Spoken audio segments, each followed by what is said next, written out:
Alongside the launch of PlayStation VR in 2016, there was a free downloadable title called the Playroom VR, a collection of 6 different games, serving as showpieces for what could be done with the technology. One of the most interesting games in the bundle was a 3D platformer called Robot Rescue. Now, 2 years later, Sony's Japan studio expands on this idea with a full-length game called Astro Bot Rescue Mission, a delightful adventure that makes excellent use of the hardware. The story is simple and straightforward. It starts with several robots relaxing on their spaceship when they're suddenly attacked by a giant green alien. After a brief struggle, the alien manages to steal their PSVR visor, damaging the robot ship in the process.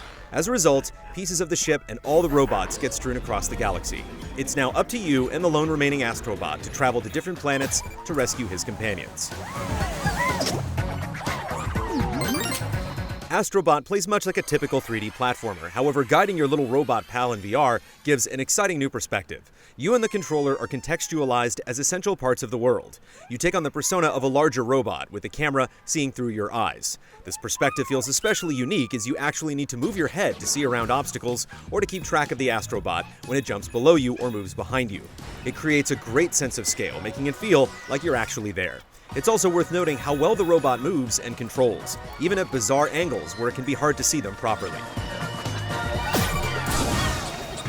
Your interaction with the game goes beyond simply being the camera or controlling the robot. There are several instances where you need to physically interact with the environment as well. For instance, there are moments when you need to headbutt a wall in order to progress, dodge cannonballs, or headbutt a soccer ball back at an enemy. Some of these effects can add a slight disadvantage, like temporarily cracking your screen or covering it in slime, forcing you to shake your head to clean it off. They're nice little touches that make the journey all that more immersive, and these moments are used sparingly so they never become overly intrusive. The Dualshock Controller plays a big role as well. Besides using it to simply move the Astrobot, you also gain upgrades that attach to the in-game controller.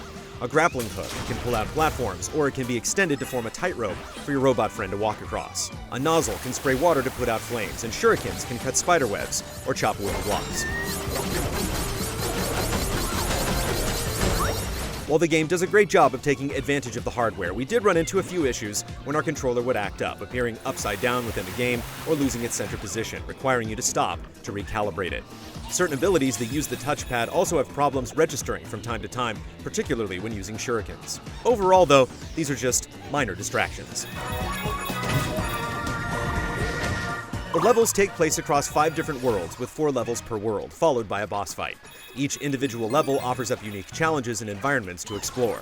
Vertigogo takes place in a construction site high above the clouds, complete with moving cranes, while Beachside Boogie starts on a tropical beach, then quickly takes you underwater to traverse the seafloor. The game does a good job introducing new areas as you move from level to level, keeping things feeling fresh for the majority of its duration.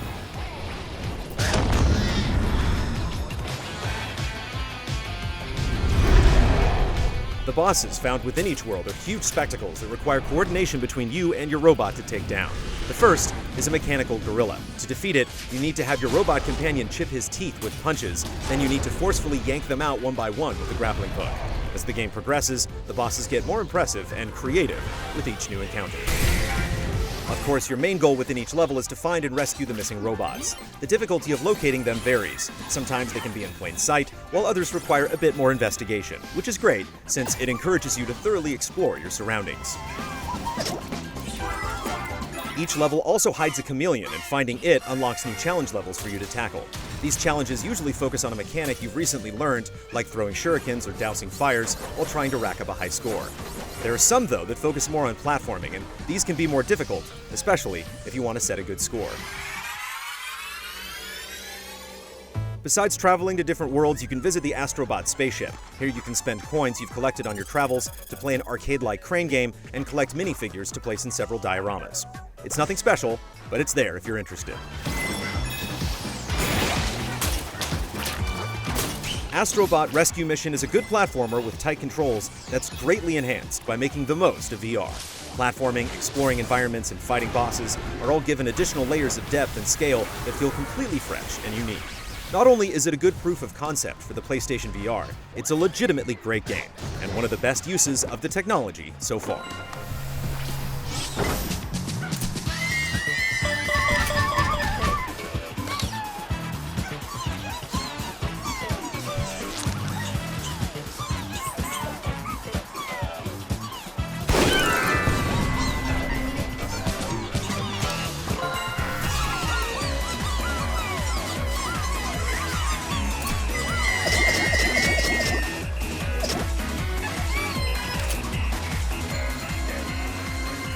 Easy Allies reviews are made possible by generous viewers just like you.